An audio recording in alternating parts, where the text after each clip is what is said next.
18 October 2025 শনিবার গ্রামীণ হাওড়ার বাউরিয়ার বৌলখালীতে বৌলখালী প্রাইমারি বিদ্যালয়ে শিবতলায় অনুষ্ঠিত হলো বিনা ব্যয়ে চক্ষু ছানি পরীক্ষা শিবির। এদিনের এই চক্ষু ছানি পরীক্ষা শিবিরটি অনুষ্ঠিত হয় বিবেকানন্দ মিশন আশ্রম নেত্র নিরাময় নিকেতনের পরিচালনায়, বিবেকানন্দ ওয়েলফেয়ার সোসাইটির ব্যবস্থাপনায়। এদিনের এই শিবিরে এলাকার বহু মানুষ তাদের চক্ষু পরীক্ষা করে উপকৃত হন। এদিনের এই চক্ষু ছানি পরীক্ষা শিবিরে উপস্থিত ছিলেন উলুবেড়িয়া পৌরসভার 9 নম্বর ওয়ার্ডের councillor CIC member Rita Banerjee, উপস্থিত ছিলেন উলুবেড়িয়া পৌরসভার 6 নম্বর ওয়ার্ডের কাউন্সিলর ডেভিড রাও, উপস্থিত ছিলেন বিশিষ্ট সমাজসেবী অসিত ব্যানার্জি, উপস্থিত ছিলেন বিশিষ্ট সমাজসেবী দিলীপ দাস, উপস্থিত ছিলেন বিশিষ্ট সমাজসেবী দিলীপ মণ্ডল, উপস্থিত ছিলেন শিক্ষক ও কবি দীপক জানা, উপস্থিত ছিলেন বিবেকানন্দ ওয়েলফেয়ার সোসাইটির সদস্য কল্যাণ অধিকারী সহ অন্যান্যরা। প্রথমত ধন্যবাদ জানাই আমাদের বৌলখালী প্রাইমারি স্কুলের প্রত্যেকটি কমিটি মেম্বারকে এবং বিশিষ্ট গুণীজনেরা যারা প্রতি বছর নেয়। এবছরেও নেতাজি সংঘের এই মাঠে আবার পুনরায় ওরা চক্ষু শিবির আয়োজন করেছেন। এরা শতাধিক মানুষের ওপরে সহযোগিতা এবং ভালোবাসা আছে এবং সবথেকে ভালো লাগে একটা বয়সের পরে চোখের মধ্যে অনেক ছানি বিভিন্ন রকম সমস্যা দেখা দেয়। এই মানবিক উদ্যোগের জন্য এই কমিটির মেম্বারদের প্রত্যেকটি মানুষকে আমি কুর্নিশ জানাই, ধন্যবাদ জানাই এবং ভালোবাসা জানাই।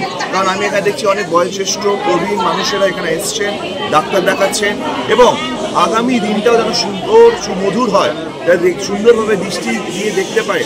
এই যে একটা প্রচেষ্টা, এই প্রচেষ্টাকে কুর্নিশ জানাই, ধন্যবাদ জানাই। আমার পাশে দেখবেন আমার পাশে বিশেষ সমাজসেবী দিলীপ দাস মহাশয় থেকে শুরু করে আলার মন্ডল থেকে শুরু করে মন্টু অধিকারী থেকে শুরু করে আমার পাশে আরও বিশিষ্টগণেরা আছে, পবন দাস থেকে শুরু করে এবং স্যারেরা শুরু করে সকলে আছেন। এই যে একটা সমষ্টিগত একত্রভাবে এই যে কল্যাণমূলক কাজে আমরা সবাই হাত লাগিয়েছি, এটা চাইবো শুধু এখানেই নয়, আরও বিভিন্ন জায়গায় বিভিন্ন ক্ষেত্রে বিভিন্ন সংগঠন এগিয়ে আসুক এবং তারাও এরকম মানুষের সেবায় মানব সেবায় যারা নিজেদেরকে লিপিবদ্ধ করে এবং সংঘবদ্ধ করে। এটাই আমাদের প্রচেষ্টা আগামী দিনের জন্য। সকলে একত্রভাবে আমরা এমন সামাজিক কাজ করছি এবং করব, এটাই আমাদের প্রতিজ্ঞা। আজকের দিনটা বিশেষ মুহূর্ত দিন। বিবেকানন্দ ওয়েলফেয়ার সোসাইটি যে উদ্যোগ নিয়েছে সেই উদ্যোগ নেওয়ার জন্য অসংখ্য ধন্যবাদ জানাই। কারণ হচ্ছে এই স্বাস্থ্য কেন্দ্রটাকে নিয়ে প্রত্যেক বছরই এই বিবেকানন্দ ওয়েলফেয়ার সোসাইটি করে থাকে। বিবেকানন্দ ওয়েলফেয়ার সোসাইটির সমস্ত সদস্যকে অসংখ্য ধন্যবাদ জানাই এবং উপস্থিত রয়েছে আমরা যে দুয়ারে কাউন্সিলর বলি, কিন্তু এটা 6 নম্বরের কাউন্সিলর, কিন্তু 9 নম্বরের এই যে চক্ষুদান শিবির থেকে আরম্ভ করে সমস্ত স্বাস্থ্যসাথী থেকে আরম্ভ করে যেসব ওর কাজ চলছে কার্য, সেখানেও উনি উপস্থিত রয়েছেন। 6 নম্বর ওয়ার্ডের কাউন্সিলর কথা ডেভিড রাও এবং এখানে উপস্থিত রয়েছেন আমাদের মাস্টারমশাই রয়েছেন, শিক্ষক দীপক জানা মহাশয় রয়েছেন এবং সমস্ত বিবেকানন্দ ওয়েলফেয়ার সোসাইটির সমস্ত সদস্য উপস্থিত থেকে পরিচালনা করে মানুষের চক্ষুদান মানে জীবনদান সেই চক্ষু পরীক্ষার জন্য করার জন্য বিবেকানন্দ ওয়েলফেয়ার সোসাইটিকে অসংখ্য ধন্যবাদ জানাই। সবাই ভালো থাকবেন, সুস্থ থাকবেন। আমরা গত বছরে অন্য একটা নামে করেছিলাম, এবছরে নতুন নাম দিয়েছি বিবেকানন্দ ওয়েলফেয়ার সোসাইটি। এইগুলো আমরা কাজ করি, এই চোখের ক্যাম্প করি এবং অন্যান্য জিনিসপত্র অন্যান্য কাজও আমরা করে থাকি। এবছরে একটু পেশেন্ট একটু ভালো হয়েছে, গত বছরে একটু কম হয়েছিল, এবছর একটু ভালো হয়েছে। আশা করব আগামী দিনে আমরা যখন এই প্রোগ্রামগুলো করব আমাদের পাশের কাউন্সিলর ডেভিডরা এবং আমাদের আশপাশের মানুষ আমাদের সঙ্গে সহযোগিতা করবেন, এই আশা রাখছি। আর আগামী বছর আবার এই ক্যাম্প করব। আপনার নাম? কল্যাণ অধিকারী। হ্যাঁ, আমরা জানি যে শরীরের থেকে ইন্দ্রিয় বড়।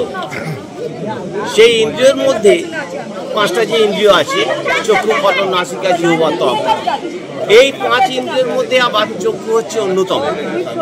চোখ ছাড়া আমাদের কাছে সবই অন্ধকার। সেই চোখ এখানে দেখানোর চেষ্টা চলছে, চোখে পরীক্ষা করানোর চেষ্টা চলছে বাউরিয়া ওয়েলফেয়ার সোসাইটির উদ্যোগে। তাদের এই বিশেষ উদ্যোগটি সবথেকে গুরুত্বপূর্ণ বিষয়কে নিয়ে যেটা ধরেছি, এই কাজের বিষয়টি আমি বিশেষভাবে সাধুবাদ জানাই। আপনার নাম? আমার নাম দীপক জানা।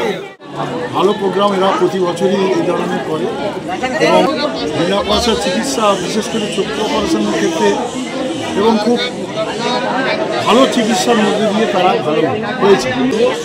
এই প্রচেষ্টা এবং এই উদ্যোগ বর্তমান সময়ে মানুষের পক্ষে খুবই কল্যাণজনক এবং খুবই গুরুত্বপূর্ণ, যাতে মানুষের চিকিৎসা ব্যবস্থাটা এইভাবে অন্তত পূরণ করা যায়, সেই উদ্যোগ এরা নিয়েছে। এদেরকে আমরা অভিনন্দন এবং এদের এই উদ্যোগকে আমি স্বাগত জানাই। আপনার নাম? ব্যুরো রিপোর্ট, আমার কলম।